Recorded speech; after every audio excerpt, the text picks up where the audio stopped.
The ANC in the North West is holding a hotly contested 9th provincial elective conference, and there is a lot at stake.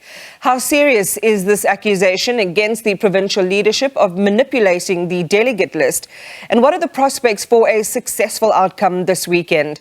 Political analyst Rebone Tau is there and joins the full view now. Good evening and welcome, Rebone. Perhaps to take just a step back, what is the history of this particular PEC and the circumstances surrounding its disbanding 4 years ago? Good evening, man, and good evening to the viewers at home.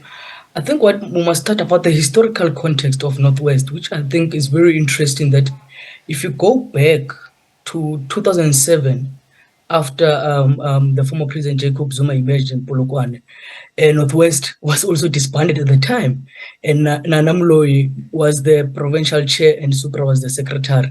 And now we go back to 2017, at the conference. After that conference, again, a task team, the PEC was disbanded, but this time around Supra was the chairperson of the province.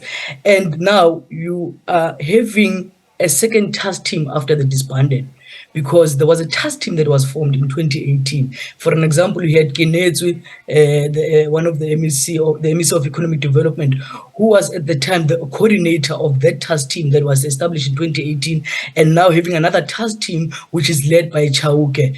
So there seems to be a serious problem, because this is the first province to be disbanded immediately after conference, and after so many years they've been failing to go to conference. I can tell you, man, even up to yesterday when I was trying to get a sense if this conference is really sitting, it was not clear, and eventually they were saying that they have reached the threshold of the 70 branches in terms of what is required for the conference to sit, and they announced they were struggling at the time yesterday with logistics in terms of accommodation for delegates.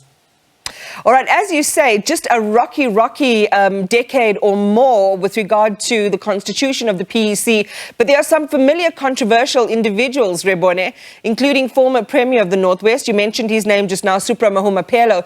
They're throwing their hats in the ring. But given Mahumapelo's rocky track record and violent protests in the province over a lack of service delivery that actually led to his resignation as both chairperson of the PEC and the Premier, it seems as if he is firmly bent on redefining his brand.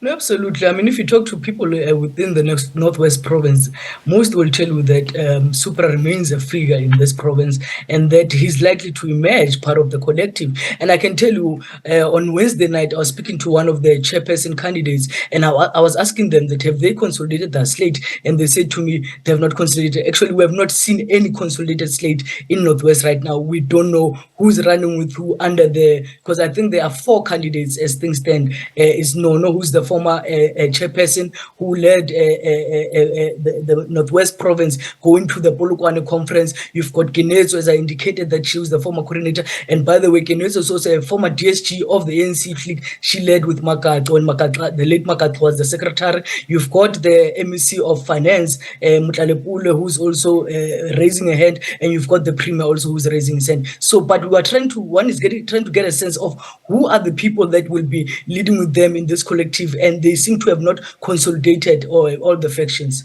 I mean, we'll talk about Temba Gwabeni in just a moment, but let's talk about people like Mahumapelo and for the rest of, South Africans who are not as involved in ANC politics and the machinations around power.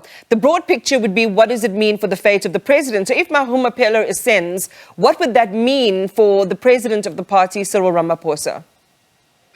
I mean, a few weeks back or a month ago or two, the current Deputy President Didi Mabuza was having a funeral at home, and Mahumapelo was there also and addressing the people or members of the ANC who went there to support the Deputy President, and he made it clear that they don't support President Ramaphosa.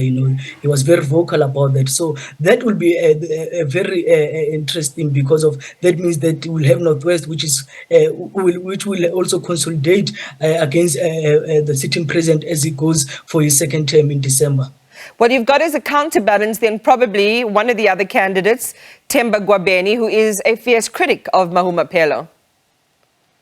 Well, I've not been following much Temba Gwabeni, so it will be very difficult for me to engage about him and his candidacy, because as I indicated, the four that I'm aware of are the ones that I've mentioned earlier on.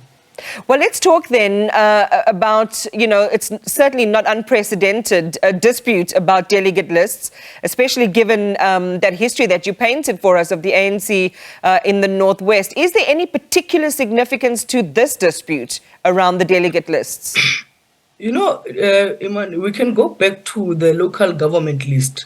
There were concerns that were coming out from North West about how even that list of councillor candidates was manipulated. So this is not something new in the province of North West. The late DSG Jesse Duarte even had to come to address some of those issues. So they seem to have a problem with, and the allegations have been made against Chauke, the coordinator of the province, that he's forever manipulating this. So, and some of the things that they're raising, is the issues that the task team does not have powers to vote, which I think can be argued, because a task team does have executive powers, and it's only them that and the NEC that can decide if they're not allowing them to vote.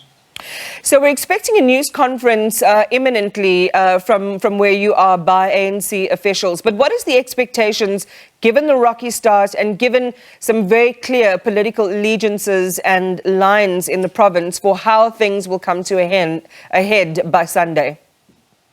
It is a rocky, because on my way here, I was listening to some news, and that there are members of the ANC who also want to approach the courts, which is also not a new thing in the Northwest province. Courts have become a daily thing for the Northwest province. They seem to enjoy going to the courts and not being able to resolve the issues internally as members of the ANC. Rebone, thank you very much. And I'm sure we will come back to you if something unexpected happens. But we appreciate your analysis, especially taking stock of the long view. A lot of the issues that the ANC in the province is going to have to grapple with this weekend have history, have been in the making for at least more than a decade or so. So thank you very much for your analysis, political analyst Rebone Tau.